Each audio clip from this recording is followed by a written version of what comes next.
नमस्कार साथियों, प्रिय विद्यार्थियों। हमारे YouTube चैनल पर आपका स्वागत है और इस चैनल का शॉर्ट नाम रखा है SPS। यदि आप चाहें तो YouTube पर जाकर SPS के नाम से भी इसको सर्च कर सकते हैं। प्रिय विद्यार्थियों, जिस प्रकार से वर्तमान में अपन बात कर रहे हैं, इस वीडियो के माध्यम से लगातार अपन वीडियो जारी कर रहे हैं, वो है कक्षा 12 के जो बुक्स है राजनीति विज्ञान, उसका हम क्रमबद्ध रूप से अध्ययन कर रहे हैं। ये कक्षा 12 के लिए तो बहुत ही महत्वपूर्ण है ही ये विषय। इसके साथ साथ जो कंपटीशन की जो तैयारी कर रहे हैं विद्यार्थी, उनके लिए भी बहुत महत्वपूर्ण ये विषय है।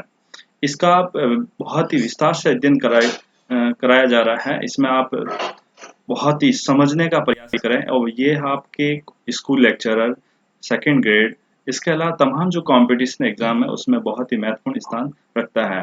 तो चलिए विद्यार्थियों, आइए तो शुरुआत करते हैं अपनी चौथी विशेषता। पिछले वीडियो में हमने 3 विशेषता पढ़ी थी। इसके बाद चौथी विशेषता है लिखित और निर्मित संविधान। देखिए विद्यार्थियों, दोस्तों, कि हमारा भारत का जो संविधान है वो भारतीय संविधान सभा द्वारा निर्मित और लिपिबद्ध किया गया दस्तावेज है। क्या किया कि भारत का प्रत्येक जो है कानून है, व्यवस्था है, कैसा है, वो सब कुछ उसके अंदर संविधान के अंदर लिखा गया है। उस संविधान सभा ने उसे 2 वर्ष 11 माह 18 दिन में तैयार किया। कितना समय लगा साथियों? इसको 2 वर्ष 11 माह 18 दिन का समय लगा। ये विस्तृत संविधान होने के बावजूद इस देश की परिस्थितियों की और आवश्यकताओं को दृष्टिगत रखते हुए इसे संशोधन की व्यवस्था की गई है। अब तक इसमें अभी तक वर्तमान में बात करें तो 104 संशोधन हो चुके हैं। 104 संशोधन हो चुके हैं। साथियों, मैं बता देता हूं कि जैसे भारत का जो संविधान है वो इतना बड़ा क्यों बना। पहली बात तो कि भारत के संविधान जो निर्मात्री सभा थी, उस पिछले वाले वीडियो में अपन बात की थी कि संविधान निर्मात्री सभा ने बहुत सारे देशों का अध्ययन किया था और उन बहुत सारे देशों का अध्ययन करके जो चीजें हमने अच्छी थी उन चीजों को हमारे भारतीय संविधान में समावेश किया गया था। उन्हें भारतीय परिस्थिति के अनुसार उसको शामिल करने का प्रयास किया गया था। तो इस वजह से भारत का संविधान बनकर बहुत बड़ा और लिखित और निर्मित और लिपिबद्ध किया गया संविधान है, जिसको इस वजह से इसको 2 वर्ष 11 माह 18 दिन का समय लगा। बहुत बार पूछा जाता है कि हमारे भारतीय संविधान को बनने में कितना समय लगा। 2 वर्ष 11 माह 18 दिन का समय लगा। और बात कर रहे थे 104वां संविधान। 104वां जो संविधान संशोधन है वो वर्तमान में हम बात करें तो हमारा जो आरक्षण है SC ST के आरक्षण, जिससे हमारी विधानसभा और लोकसभा के अंदर जो आरक्षण है उस आरक्षण की सीमा को बढ़ा दिया गया है। ये 2019 के अंदर दिसंबर 2019 में राज्यसभा में पास हो चुका है और इसकी सीमा हो गई है 25 जनवरी 2030 तक हमारे SC ST को आरक्षण दिया गया। इसके साथ साथ इस विधेयक में हमारा जो एंग्लो इंडियन का जो कोटा था उसको भी समाप्त कर दिया गया है इस 104वां संविधान संशोधन के नाम। आगे बढ़ते हैं। 5वीं विशेषता, संसदीय शासन व्यवस्था। संसदीय शासन व्यवस्था यह बहुत ही है। संसदीय शासन व्यवस्था, पहली बात तो अपन जैसे सवाल आता है तो ये हमने ब्रिटेन से लिया। कहां से लिया तो साथियों? हमने ये ब्रिटेन से लिया। हमने डॉक्टर अम्बेडकर ने के अनुसार संस्थात्मक प्रणाली शासन के उत्तरदायित्व का मूल्यांकन एक निश्चित समय के बाद होता है और इसके साथ साथ दिन प्रतिदिन भी होता है। इस प्रणाली में कार्यपालिका व्यवस्थापिका के प्रति सामूहिक रूप से उत्तरदायी होती है और राष्ट्रपति का पद गरिमा और प्रतिष्ठा का होता है और उसकी स्थिति संवैधानिक प्रदान की है। वास्तविक शक्तियां मंत्रिमंडल के प्रयोग में की जाती है और संसद का विश्वास समाप्त होने पर मंत्रिमंडल की त्यागपत्र देना पड़ता है। दोस्तों, आपको बता देते हैं कि भारत में जो संसदीय शासन व्यवस्था ली गई है वो ब्रिटेन से ली गई है और ब्रिटेन में से ली गई है। तो संसदीय शासन व्यवस्था में क्या होता है साथियों कि जो व्यवस्थापिका होती है उस व्यवस्थापिका से ही कार्यपालिका का निर्माण होता है। व्यवस्थापिका से क्या होता है? कार्यपालिका का निर्माण होता है। तो इस वजह से कार्यपालिका व्यवस्थापिका पर निर्भर होती है। यदि मान लिया जाए कि कार्यपालिका यदि तानाशाही होती है तो उस समय व्यवस्थापिका विभिन्न प्रकार के सवाल करके विभिन्न प्रकार के प्रश्न पूछकर उस कार्यपालिका को कंट्रोल करती है और इसके साथ साथ कार्यपालिका पूर्णतः लोकसभा के प्रति उत्तरदायी होती है। यदि मान लिया जाए कि लोकसभा द्वारा कार्यपालिका के विरुद्ध यदि अविश्वास का प्रस्ताव पारित कर दिया जाता है तो संपूर्ण कार्यपालिका को अपने पद से क्या देना पड़ता है? त्यागपत्र देना पड़ता है। यदि मान लिया जाए कि व्यवस्थापिका में संपूर्ण कार्यपालिका के विरुद्ध यानी मंत्रिपरिषद के विरुद्ध या एक मंत्री के विरुद्ध भी यदि अविश्वास का प्रस्ताव पारित हो जाता है तो भी उसको पद से त्यागपत्र देना पड़ता है, क्योंकि यहाँ ब्रिटेन की एक कहावत चलता है कि ये जो कार्यपालिका जो ये मंत्रिपरिषद है ये लोग साथ साथ तैरते हैं और साथ साथ ही डूबते हैं।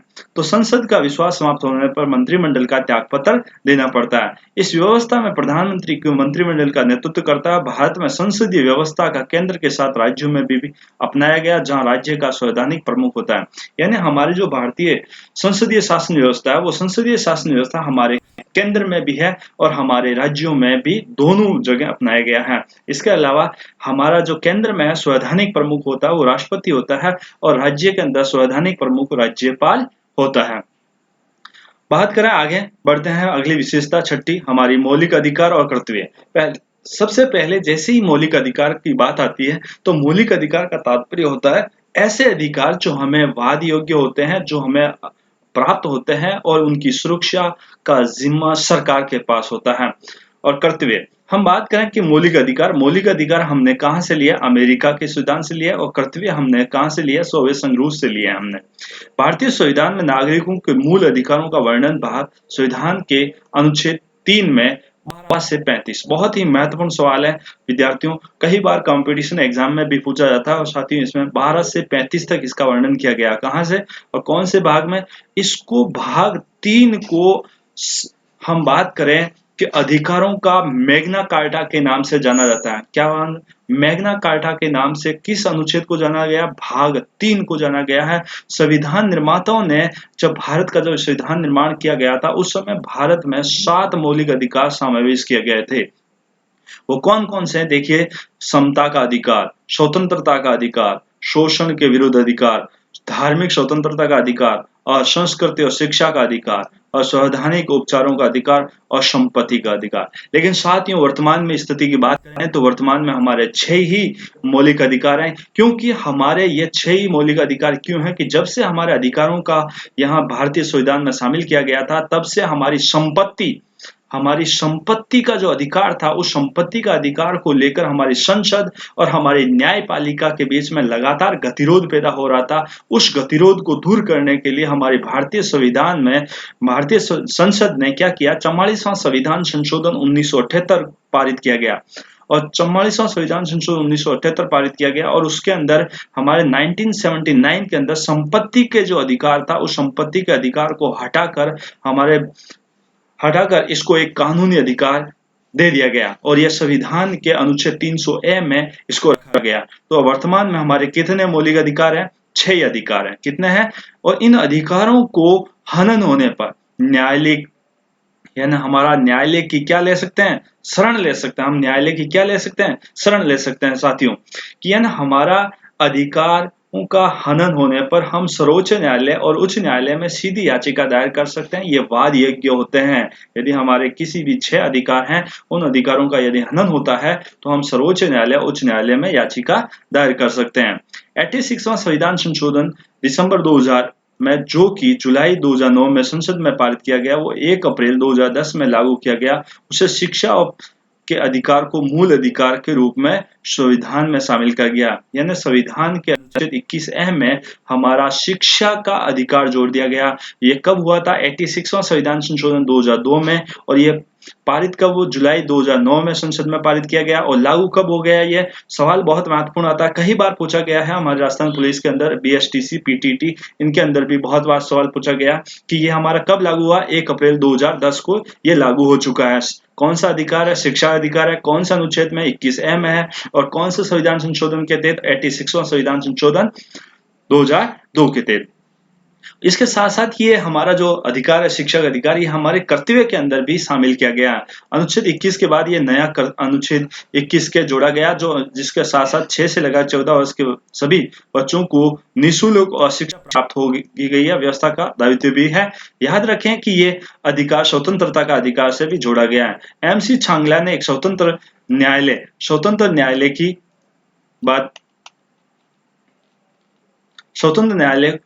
न्यायालय को अधिकारों की की रक्षा का काम सौंप कर भारतीय संविधान में ऐसी व्यवस्था की गई है कि जिस पर कोई भी सैन्य देश गर्व कर सकता है। क्या कर सकता है? गर्व कर सकता है। हम बात करें 42वां संविधान संशोधन 1976। 42वां संविधान संशोधन भारत का सबसे बड़ा संविधान संशोधन है। आपको पता होगा साथियों कि 42वां संविधान संशोधन को लघु संविधान के नाम से भी जाना जाता है। क्योंकि इस लघु संविधान क्यों कहा जाता है? क्योंकि हमारे इस संविधान संशोधन के माध्यम से भारत के संविधान में बहुत सारे आर्टिकल्स के अंदर बहुत सारे अनुच्छेदों में फेरबदल किया गया था। इस वजह से 42वां संविधान संशोधन अभी तक का सबसे बड़ा संविधान संशोधन है।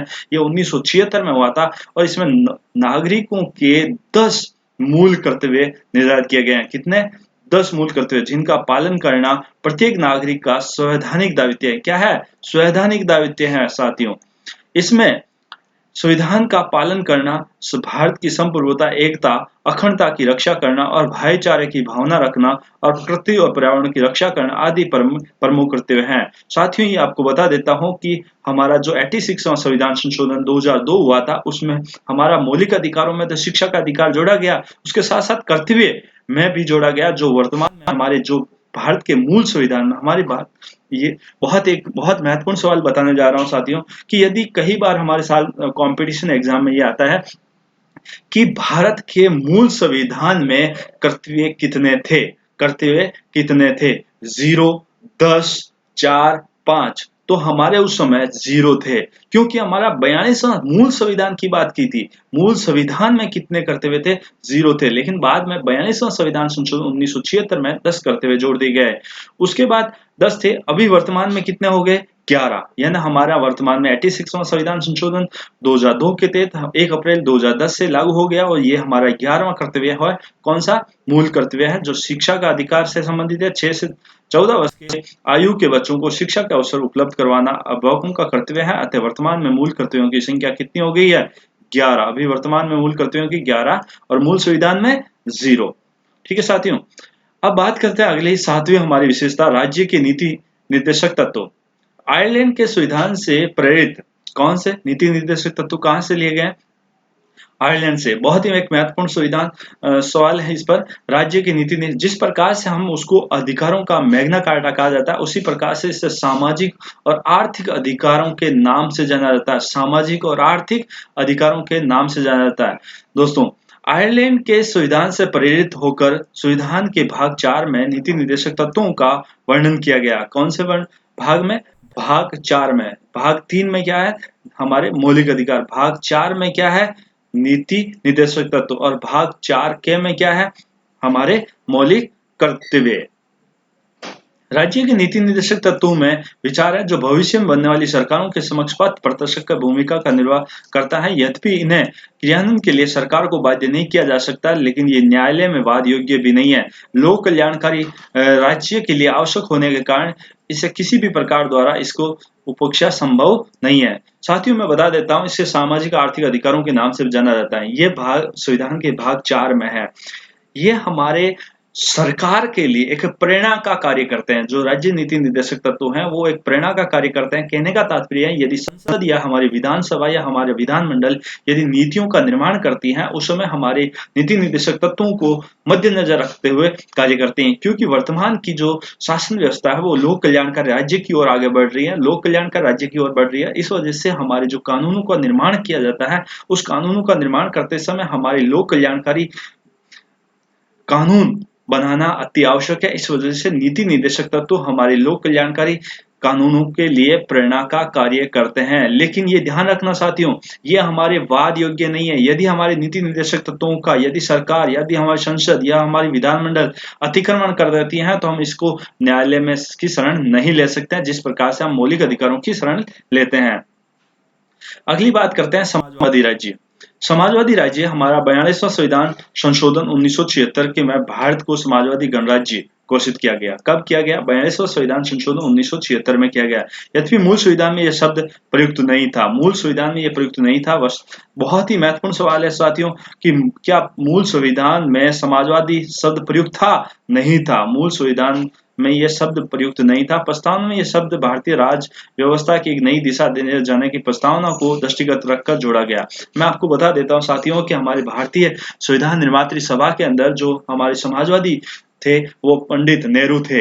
ये ना उनका समाजवाद के प्रति झुकाव था, लेकिन हमारा उस समय जब हमारे संविधान का निर्माण किया जा रहा था, उस समय आपको पता है कि हमारे भारत विश्व दो गुटों के अंदर बैठा हुआ था, एक नाटो एक चीटो, एक पूंजीवाद को बढ़ावा दे रहा था और एक तो हमारी बात करें तो हमारे समाजवाद को बढ़ावा दे रहा था। और भारत ने उस समय आपको पता है कि गुट निरपेक्ष आंदोलन को चुना था। तो भारत किसी भी विचारधारा की ओर नहीं झुकना चाहता था। इस वजह से भारत के अंदर से बात करें तो समाजवाद के रूप दिखाई देते थे, लेकिन वास्तविक रूप से बाहर पूरी तरह से समाजवाद की छाप नहीं दिखाई देती है। इस कारण से भारत में 42वां संविधान संशोधन 1976 के तहत यहाँ प्रस्तावना के अंदर समाजवाद शब्द को जोड़ा गया, जो पहले भारत के मूल संविधान में समाजवाद कहीं पर भी ऐसा शब्द दिखाई नहीं देता है। ध्यान रखना साथियों, बहुत ही महत्वपूर्ण सवाल है, क्योंकि यह पूछा जाता है कई बार कंपटीशन एग्जाम में, तमाम कंपटीशन छोटे मोटे सभी एग्जाम के अंदर बात करें तो सभी एग्जाम में यह सवाल पूछा गया है। व्यावसायिक मताधिकार, व्यावसायिक मताधिकार का मतलब होता है कि भारत के नागरिकों को मत देने का अधिकार कब मिलता। भारत की हमारे देश में संविधान में 18 वर्ष की आयु प्राप्त प्रत्येक नागरिक को समान रूप से मताधिकार प्रदान किया गया। यद्यपि मूल संविधान में 21 वर्ष थी, किंतु संविधान में 61वां संशोधन द्वारा आयु 21 वर्ष से घटाकर 18 वर्ष कर दी गई। साथियों बता देता हूं कि भारत का जब मूल संविधान लागू हुआ था, उस समय हमारी व्यावसायिक मताधिकार की जो आयु रखी गई थी वो 21 वर्ष थी गई थी, लेकिन 61वां संविधान संशोधन 1989 के दौरान इसकी आयु सीमा घटाकर 18 वर्ष कर दी गई। यानी भारत का कोई भी नागरिक जिसकी 18 वर्ष हो जाती है, जिसमें वो भारत का मत यानी भारत के प्रतिनिधि को चुन सकता है। इसके साथ साथ उसे जाति, धर्म, लिंग, समुदाय, क्षेत्र किसी आधार पर कोई भी भेदभाव नहीं किया जाता है। अगला हमारी बात कर रहे हैं, अगली विशेषता 10वीं पंथ निरपेक्ष। पंथ निरपेक्ष का मतलब होता है साथियों कि हमारा धर्म, भारत बहुत सारी धर्म वाला देश है, बहुत सारे विभिन्न धर्मों वाला देश है, लेकिन भारत में सभी धर्मों के साथ क्या किया है, समान व्यवहार किया गया। साथियों देखिए कि भारतीय संविधान के अनुच्छेद 25 के अनुसार धर्म के क्षेत्र में प्रत्येक नागरिकों की स्वतंत्रता प्रदान की गई है। धर्म के आधार पर किसी भी नागरिक से भेदभाव नहीं किया जा सकता। राज्य का कोई भी आधारिक धर्म नहीं है, किंतु भारत में यूरोपीय मॉडल की भांति राज्य और धर्म के बीच में पार्थक्य नहीं है। संविधान में राज्य को अधिकृत करता है कि वे धर्म से जुड़ी कुरीतियों का निराकरण करने के लिए धार्मिक मामलों में मूल्य आधारित हस्तक्षेप करे। इस प्रसिद्ध राजनीति शास्त्री राजीव भागवत ने धर्मनिरपेक्षता को असूलों को फांसले का सिद्धांत कहा है। साथियों मैं बता देता हूं कि भारत में जो धर्म पंथ निरपेक्ष राज्य घोषित किया गया है, पंथ निरपेक्ष हमारे भारत की मूल प्रस्तावना में भी इसका उल्लेख किया गया है। साथियों बता देता हूं कि जो पंथ निरपेक्ष का मतलब होता है कि भारत धर्म के मामले में किसी भी धर्म को राज्य धर्म घोषित नहीं किया, किसी भी धर्म को राज्य धर्म घोषित नहीं किया गया। इसके अलावा किस धर्म के मामले में वो तटस्थ भी नहीं है। यानी कहने का तात्पर्य है कि भारत के प्रत्येक नागरिक को अपनी स्वेच्छा से किसी भी धर्म का ग्रहण कर सकता है, किसी भी धर्म को पूजा पाठ कर सकता है, अर्चना कर सकता है, किसी भी धर्म को ग्रहण कर सकता है। लेकिन कोई भी धर्म यदि मानव के अधिकारों का हनन करता है, यदि वो कोई भी रूढ़िवादी विचारधारा या अंधविश्वास के माध्यम से यदि किसी मनुष्य का शोषण करता है, उस समय राज्य धर्म के मामले में हस्तक्षेप करता है और उस रूढ़िवादी विचारधारा का अंत करने का प्रयास करता है, यानी अंधविश्वासों को समाप्त करने का प्रयास करता है। जबकि भारत का जो यूरोपीय मॉडल है और भारत का जो मॉडल है और यूरोपीय मॉडल है, दोनों अलग हैं। क्योंकि यूरोपीय मॉडल में क्या है होता है, वहां सरकार तटस्थ होती है, लेकिन भारत में सरकार तटस्थ नहीं होती है। यदि मान लिया जाए कि यदि कोई धर्म की आड़ में किसी मनुष्यों का, किसी समुदाय का शोषण होता है, तो वहां जाकर राज्य सरकार उस धर्म को या उस रूढ़िवादी विचारधारा को रोकने का प्रयास करती है। साथियों तो आगे बढ़ रहे हैं अपन इसी परिभाषाओं में। विलक्षण दस्तावेज यानी हमारी अगली विशेषता है विलक्षण दस्तावेज। संविधान निर्माताओं की बुद्धिमत्ता और दूरदृष्टि का प्रमाण है। यानी हमारी बहुत ही महत्वपूर्ण, उन्होंने संविधान में जनता द्वारा मान्य आधारभूत मूल्यों और सर्वोच्च आकांक्षाओं को स्थान दिया है। यानी कहने का तात्पर्य है कि हमारे भारतीय संविधान निर्मात्री जो सभा थी, उस संविधान निर्मात्री सभा ने हमारे भारत के जो हमारे मूल्य थे, आकांक्षाएं थे, इतिहास था, संस्कृति थी, उन सबको भारतीय संविधान के अंदर समावेश किया गया और बहुत ही उच्च मूल्य दिया गया। हर व्यक्ति, हर धर्म, हर नागरिक, हर भाषा, क्षेत्र, सबकी यहाँ पर कद्र की गई है। इस प्रकार से एक विलक्षण दस्तावेज है। इसकी कॉपी, इसको एक प्रतिमान के रूप में किसने अपनाया? दक्षिण अफ्रीका के संविधान ने। दक्षिण अफ्रीका, इस संविधान के रूप में हमने देश का संविधान बनाने के में काम में लिया गया है। आगे बढ़ रहे हैं हमारी अगली विशेषता। साथियों थोड़ा सा वीडियो लंबा हो सकता है, लेकिन ये साथियों मैं इसको पूरा बताने का प्रयास कर रहा हूँ। साथियों इसी प्रकार से आपके बहुत सारे वीडियो आपको लेकर आऊँगा और इसमें बहुत सारे सब्जेक्ट्स के आपके वीडियो उपलब्ध होंगे। इस चैनल को सब्सक्राइब कर लिए और हमारे प्लेलिस्ट में जाइए और प्लेलिस्ट में आपको अलग-अलग फ़ोल्डर में आपको बहुत सारे सब्जेक्ट, इंग्लिश, ज्योग्राफी, संस्कृत, बहुत सारे सब्जेक्ट के आपको वीडियो मिलेंगे। आप आराम से इसका अध्ययन कर सकते हैं, जो आपके कॉम्पिटिशन एग्जाम के साथ-साथ आपकी 12th सीनियर एग्जाम में भी बहुत महत्वपूर्ण कारागार सिद्ध हो सकते हैं। ये चैनल पूर्णतः आपके लिए बहुत ही आपका अपना चैनल। इसको सब्सक्राइब करिए और वीडियो को सब्सक्राइब करिए और इसके साथ-साथ शेयर करिए साथियों। आगे बढ़ रहे हैं, एकात्मक और संघात्मक तत्वों का अद्भुत संयोग। भारत में एक संघात्मक राज्य है। देखिए हमने संघीय शासन व्यवस्था का जो प्रतिरूप है वो कनाडा के संविधान से मिलता है। संघात्मक राज्य, भारत एक संघात्मक राज्य है। संविधान में हम बात करें, थोड़े सा मैं बता देता हूँ कि यदि आप भारत के संविधान को यदि देखेंगे तो बाहरी रूप से भारत का बाहरी संविधान हमें कैसा नजर आएगा? संघात्मक आएगा, लेकिन उसकी आत्मा है वो कैसी है? एकात्मक है। आत्मा कैसी है? एकात्मक। क्योंकि हम संघीय शासन व्यवस्था का जो प्रतिरूप हमें नजर आता है वो कनाडा से लिया गया है और एकात्मक शासन व्यवस्था का जो प्रतिरूप हमने देखने को मिला है वो ब्रिटेन से है। किससे है? ब्रिटेन से मिलता है। तो भारत में संघात्मक राज्य है। संविधान में संघ शब्द का प्रयोग किया है और ये इसके स्थान पर यूनियन ऑफ स्टेट्स शब्द का प्रयोग किया गया है। संविधान के पहले अनुच्छेद में कहा गया है कि भारत राज्यों का एक संघ होगा। भारत राज्यों का एक संघ होगा, जिसमें प्रचलन में राज्यों का एक संघ भी कहा जाता है। संविधान निर्माताओं की आकांक्षा है ऐसा संविधान बनाने की थी कि जिनमें केंद्र सरकार और भारत की एकता को बनाए रख सके और राज्यों की स्वायत्तता मिले। इसलिए इसमें संघात्मक एकात्मक तत्वों का मिश्रण किया गया है। संविधान के अनेक प्रावधान और केंद्र को राज्यों की अपेक्षा शक्तिशाली बनाते हैं। और जैसे अति महत्वपूर्ण विषयों की बात करें, देखिए साथियों मैं बता देता हूं कि भारत में राज्यों का संघ शब्द का प्रयोग डॉक्टर भीमराव अम्बेडकर ने किया था। किसने किया था? और डॉक्टर भीमराव अम्बेडकर ने। ये संविधान के कौन सा अनुच्छेद में? अनुच्छेद 1 में। बहुत ही महत्वपूर्ण सवाल है। अनुच्छेद 1 में यूनियन ऑफ स्टेट, यानी हम बात करें तो राज्यों का संघ शब्द का प्रयोग क्यों किया गया? क्योंकि हमारा भारत का जो भारत है वो राज्यों का संघ जो शब्द इस्तेमाल है कि भारत में समझौते का परिणाम नहीं है। जो हमारे बहुत सारे छोटे-छोटे राज्यों का निर्माण किया गया, तो यहाँ पर समझौतों के माध्यम से हम संघ का निर्माण नहीं कर रहे हैं, क्योंकि हमारा भारत एक पहले से है, या हमने प्रशासनिक सुविधा के अनुसार इसका हम विभाजन किया गया। भारत का कभी भी विभाजन नहीं हो सकता, क्योंकि राज्यों का संघ शब्द का प्रयोग किया, क्योंकि हमारा समझौता नहीं है। जैसे हम बात करें यूनियन ऑफ स्टेट्स, यानी अमेरिका की बात करते हैं, या हम सोवियत संघ रूस की बात करते हैं, तो वहां पर क्या था? सोवियत संघ रूस, वहां एक समझौता था। वहां समझौता था, इस वजह से 1991 में हम बात करें सोवियत संघ रूस का विघटन हो गया। जब अमेरिका का भी यदि हमारे स्वार्थ वहां पर पूरे नहीं होते हैं तो हो सकता है उसका विघटन हो सकता है, लेकिन भारत का कभी भी विघटन नहीं हो सकता, क्योंकि यहाँ एक बार यदि कोई भी राज्य इसमें शामिल हो जाता है तो वो कभी भी अलग नहीं हो सकता। क्यों? राज्यों का संघ शब्द का इसमें इस्तेमाल किया गया। बहुत ही सोच समझ कर साथियों, बहुत सोच समझ कर इसका इस्तेमाल किया गया। इसके साथ-साथ यहाँ एकात्मक और संघात्मक तत्वों का क्या मिलता है? सहमिश्रण। इस वजह से इसको अर्ध संघ भी कहा गया है साथियों। अर्ध संघ भी कहा जाता है। साथियों मैं बता देता हूं कि इसमें केंद्र को अति शक्तिशाली बनाया गया है। इसमें बहुत सारे विषय हैं जो हमारे किसको? केंद्र को दिया गया है। संघ सूची में स्थान किसको? संघ सूची में ज्यादातर विषय किसके पास है? केंद्र के पास। संवर्ती सूची में केंद्र के निर्णयों को प्रमुखता दी गई है। यानी हम बात करें कि संवर्ती सूची के अंदर केंद्र और राज्य दोनों ही कानून बना सकते हैं, लेकिन यदि दोनों के कानून में विरोधाभास पैदा हो जाता है, दोनों के कानूनों में यदि विरोधाभास पैदा हो जाता है, तो हमारा केंद्र का कानून ही मान्य होगा। अवशिष्ट शक्तियां किसके पास हैं? केंद्र के पास। अवशिष्ट शक्तियों का मतलब होता है साथियों, जब संविधान निर्मात्री सभा द्वारा हमारी संघ सूची, राज्य सूची, समवर्ती सूची लिखी गई थी, उस विषय शामिल किए गए थे। उसके अलावा जो विषय, अब जो नए विषय जन्म ले रहे हैं, जैसे बात करते हैं साइबर क्राइम।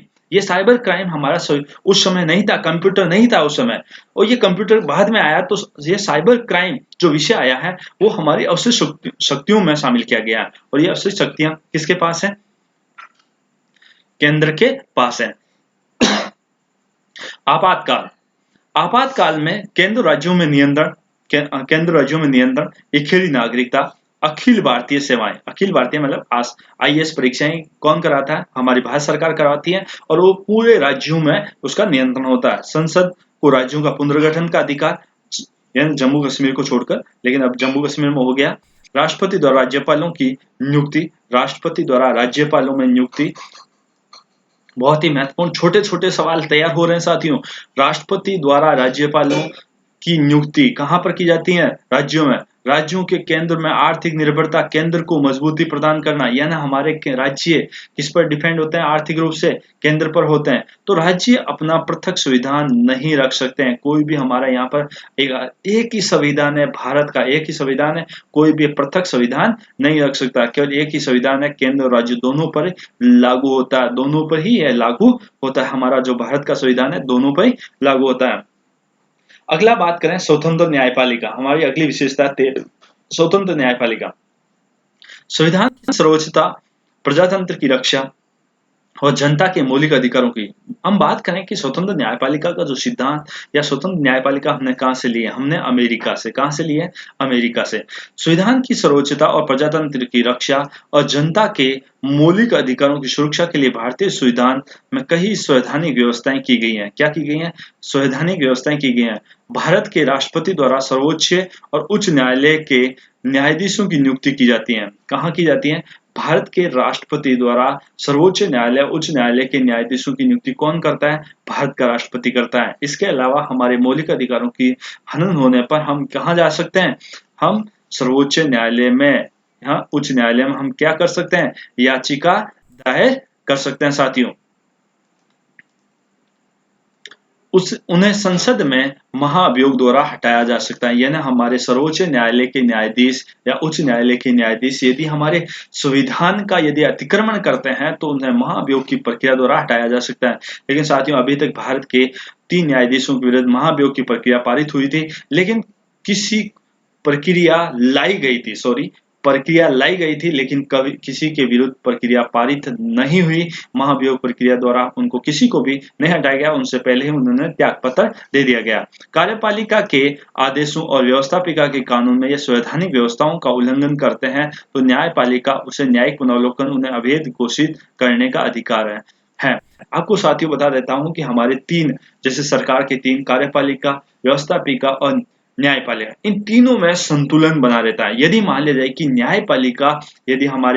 न्यायपालिका तानाशाही होने की कोशिश करते हैं, या बात करें कि हमारे यहाँ बहुत सारे अधिकारों की बात करती है, तो उसे संसद उससे महाभियोग प्रक्रिया द्वारा उसे क्या करती है? महाभियोग प्रक्रिया पारित करके उसको कंट्रोल करती है। और यदि मान लिया जाए कि संसद यदि तानाशाही होने की कोशिश करती है तो न्यायपालिका क्या करती है? तो संसद द्वारा बनाए गए जो कानून होते हैं उन कानूनों को अवैध घोषित कर देती है और उसको कंट्रोल करती है। यदि इस प्रकार से यदि कार्यपालिका यदि तानाशाही होने की कोशिश करती है तो व्यवस्थापिका विभिन्न प्रकार के सवाल पूछकर, ध्यानाकर्षण प्रस्ताव, विभिन्न प्रकार से सवाल प्रस्ताव पास करके उससे कंट्रोल करती है। इस प्रकार हमारे यहाँ पर शक्तियों का संतुलन भी देखने को मिलता है। नागरिकों के मूल अधिकारों की रक्षा के लिए अनुच्छेद 32 के अंतर्गत पुनर्वलोकन द्वारा बंदी, प्रत्यक्षीकरण, अधिकार प्रचार जैसे लेखों को जारी किया गया है। यानी हम बात करें कि यदि नागरिकों के मौलिक अधिकारों का हनन होते हैं तो हम अनुच्छेद 32 के तहत सर्वोच्च न्यायालय, उच्च न्यायालय में याचिका दायर कर सकते हैं, जो प्रत्यक्षीकरण और अधिकार प्रचार जैसे लेख जारी कर सकते हैं। न्यायिक स्वतंत्रता के उद्देश्यों को प्राप्त करने के लिए हमें सभी व्यवस्थाएं की गई हैं। अगली विशेषता की ओर बढ़ते हैं साथियों, हमारे कठोरता और लचीलेपन का मिश्रण।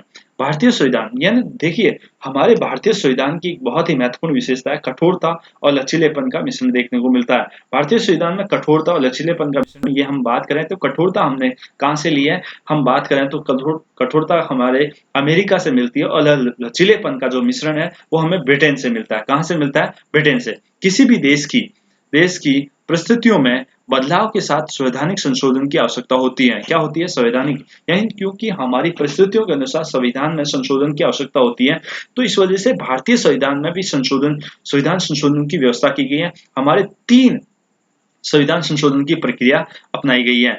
जो हमारे संविधान के अनुच्छेद 368 में, संविधान के अनुच्छेद 368 के अंदर 2 ही प्रक्रिया है, लेकिन एक साधारण दूसरी है। मैं आपको बता देता हूँ, आगे विस्तार से बात पढ़ेंगे साथियों इससे। अभी तो ये संविधान की महत्वपूर्ण विशेषताओं पर बात कर रहे हैं। आगे अपन अलग-अलग टॉपिक पर बहुत विस्तार से इसका अध्ययन भी करेंगे, जो आपको बहुत ही सरल और आसान तरीकों से बताऊंगा साथियों। अभी तक आपने यदि वीडियो को सब्सक्राइब नहीं किया तो वीडियो को सब्सक्राइब करिए और बेल आइकन को जरूर प्रेस कीजिए, तो हमारे द्वारा जारी तमाम जो वीडियो है वो आपको तुरंत सबसे पहले प्राप्त हो।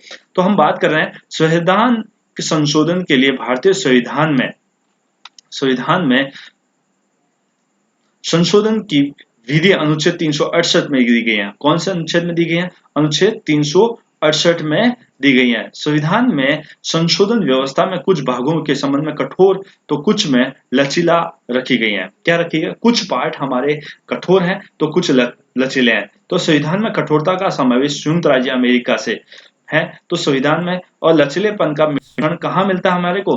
ब्रिटेन के संविधान से। तो भारतीय संविधान में संशोधन के कुल 3 विधियां, कितनी है साथियों? 3 विधियां हैं, ध्यान से रखना। 3 विधियां, जिनमें पहली विधि का वर्णन संविधान के अनुच्छेद 368 में नहीं है। साथियों बहुत ध्यानपूर्वक, कि हमारी जो पहली विधि है, जो साधारण विधि, उसका उल्लेख अनुच्छेद 368 में नहीं है। जो 2 विधियां हैं उन्हीं का उल्लेख है। यदि आपसे सवाल कर लिया गया कि हमारे भारतीय संविधान के अनुच्छेद 368 में संविधान संशोधन की कितनी प्रक्रियाओं या विधि का उल्लेख है, तो 2 या 3, 4, तो 2 का ही उल्लेख है। हम बात करते हैं पहली विधि। कौन सी है हमारी पहली विधि? देखिए, संविधान के कुछ भागों में संसद के दोनों सदनों साधारण बहुमत, कौन सा बहुमत? साधारण बहुमत, यदि संसद के दोनों सदनों को दिया, यदि साधारण बहुमत से भी संशोधन किया जा सकता है। उसमें राज्यों का, जैसे राज्यों का पुनर्गठन, हम राज्यों को पुनर्गठन कर सकते हैं, उनमें सीमाओं में परिवर्तन कर सकते हैं, उनका नाम परिवर्तन कर सकते हैं। ये कार्य राज्यों की विधान परिषद की स्थापना, यदि किसी राज्य में विधानसभा का स्थापना करनी है और विधानसभा को, विधान परिषद को समाप्त करना हो, विधानसभा को नहीं, विधान परिषद। केंद्र प्रशासित क्षेत्र बनाना, यानी केंद्र शासित प्रदेश बनाना, संसद के सदस्यों के वेतन में परिवर्तन करना, यह साधारण बहुमत की प्रक्रिया द्वारा हो सकता है। दूसरी विधि है हमारी, कुछ विषयों में संशोधन के लिए संसद के दोनों सदनों का पूर्ण बहुमत है। दोनों सदनों का पूर्ण बहुमत और उपस्थित सदस्यों के 2/3 बहुमत की आवश्यकता होती है। साथियों बहुत दूसरी विधि है, थोड़ी कठोरता की ओर दर्शाती है, कि कुछ विषयों में संशोधन के लिए संसद के दोनों सदनों का क्या होना चाहिए? पूर्ण बहुमत होना चाहिए, और उपस्थित सदस्यों के 2/3 बहुमत की आवश्यकता होती है। कुछ विषयों में संशोधन के लिए संसद के दोनों सदनों की पूर्ण बहुमत, उपस्थित सदस्यों के 2/3 बहुमत के अतिरिक्त कम से कम आधे राज्यों के विधानमंडलों का समर्थन आवश्यक है। ये तीसरी बहुत ही कठोर विधि है, जो अमेरिका के संविधान से मिलती है। राष्ट्रपति निर्वाचन की पद्धति, जिसमें केंद्र और राज्यों के बीच में शक्तियों का विभाजन, विषयों के संशोधन के लिए भी ये जटिल प्रक्रिया अपनाई गई है। संशोधन की इन 3 विधियों से स्पष्ट है कि संविधान संशोधन के लिए लचीले और कठोरता का मिश्रण किया गया। डॉक्टर हेवियर के शब्दों में, हेवियर के भारतीय संविधान में अधिक कठोर और अधिक लचीले के मध्य एक अच्छा संतुलन कायम किया गया है। यानी हम बात करें कि न्यायिक, हमारे भारतीय संविधान में लचीले और कठोरता दोनों का समावेश किया गया। अभी तक इस वजह से भारत लचीला संविधान होने की वजह से 104 से अधिक संविधान संशोधन हो चुके हैं। आगे बात करते हैं हमारी अगली विशेषता, न्यायिक पुनर्विलोकन। न्यायिक पुनर्विलोकन में बात करें, न्यायिक पुनर्विलोकन और संसदीय संप्रभुता का समन्वय, यह हम बहुत ही महत्वपूर्ण विशेषता है साथियों। भारतीय संविधान में न्यायिक पुनर्विलोकन के सिद्धांत और संसदीय संप्रभुता के मध्य के मार्ग को अपनाया गया, दोनों के मध्य के मार्ग को अपनाया गया है। हम बात करें कि हमने अमेरिका की बात करें, अमेरिका में क्या है कि वहां पर सर्वोच्च न्यायालय सर्वोच्च न्यायालय है, वहां पर सर्वोच्च है। जबकि ब्रिटेन की बात करते हैं तो ब्रिटेन में वहां पर संसद सर्वोच्च है। यदि बात करें तो कि संसद द्वारा वहां की, यदि ब्रिटेन की संसद यदि कोई कानून पारित कर देती है तो उसको न्यायपालिका अवैध ठहरा नहीं सकती। उसी प्रकार यदि मान लिया जाए कि अमेरिका की बात करते हैं, वहां की कांग्रेस द्वारा यदि कोई कानून पारित कर दिया जाता है तो वहां की न्यायपालिका उस कानून को अवैध घोषित कर सकती है, इतना पावर रखती है। तो इस वजह से वहां सर्वोच्च न्यायालय सर्वोच्च है, और इधर हमारे यहाँ पर ब्रिटेन की बात करते हैं, ब्रिटेन में संसद सर्वोच्च है। इन दोनों का मार्ग हमारे भारत में अपनाया गया है। यहाँ पर न तो संसद सर्वोच्च है और न ही यहाँ पर न्यायपालिका सर्वोच्च है। इन दोनों के मध्य को मार्ग अपनाया गया। साथ में क्या अपनाया गया? दोनों का मध्य का मार्ग अपनाया गया। हमारे संविधान में संसद को सर्वोच्च बनाया गया है, साथ ही इसको नियंत्रित करने के लिए सर्वोच्च न्यायालय को भी व्याख्या करने का अधिकार प्रदान किया गया है। क्या किया गया? देखो, हमारे कानून बनाने का अधिकार किसको दिया गया? सर्वोच्च संसद को दिया गया। लेकिन कानून यदि संसद को नियंत्रित करने का अधिकार भी किसको दिया गया? सर्वोच्च न्यायालय। यानी कोई भी कानून की व्याख्या यदि जहां पर संविधान मौन होता है, उसको सर्वोच्च व्याख्या करने का अधिकार किसको दिया गया? न्यायपालिका को। न्यायिक पुनरावलोकन की शक्ति के माध्यम से सर्वोच्च न्यायालय कार्यपालिका के उन आदेशों और संसद द्वारा निर्मित विधि को अवैध घोषित कर सकता है जो संविधान की भावनाओं के अनुरूप हो। यदि मान लिया जाए कि संसद या हमारी विधानमंडल यदि कोई भी ऐसा कानून का निर्माण करती है और हमारी न्यायपालिका उस कानून को अवैध ठहरा सकती है जो संविधान हमारे संविधान का अतिक्रमण करती है या संविधान के किसी आर्टिकल का हनन करती है, तो संसद द्वारा और विधानमंडल द्वारा बनाए गए कानून को अवैध घोषित किया जा सकता है।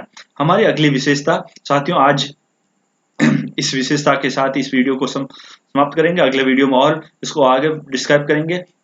विश्व शांति का समर्थक वसुधैव कुटुंब के सिद्धांत। वसुधैव कुटुंब मतलब पूरा परिवार, यानी हमारा पूरा परिवार की बात करते हैं। सिद्धांत को अपनाते हुए भारतीय संविधान में विश्व शांति को समर्थन किया गया है। नीति निर्देशक तत्वों के अनुच्छेद 51 के अनुसार राज्य का यह कर्तव्य है कि वह अंतर्राष्ट्रीय शांति और सुरक्षा और राष्ट्रों के बीच न्यायपूर्ण और सम्मानजनक संबंधों की स्थापना करें।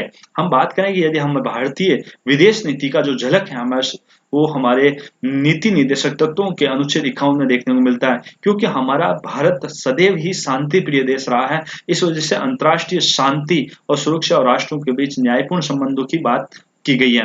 भारत न तो किसी देश की सीमा और आंतरिक मामलों में हस्तक्षेप करना चाहता है, न ही अपने देश में किसी भी देश के हस्तक्षेप को बर्दाश्त करता है। क्योंकि हमारा भारत, यदि हम भारत की संविधान की प्रस्तावना पढ़ते हैं, हम भारत के लोग भारत को संपूर्ण प्रभुत्व संपन्न, तो इसका मतलब है कि भारत आंतरिक रूप से और बाह्य रूप से पूर्ण रूप से क्या है? स्वतंत्र है। न तो वो किसी दूसरे के मामले में हस्तक्षेप करता है, न कोई दूसरा देश इसके मामले में, भारत के मामले में हस्तक्षेप कर सकता है।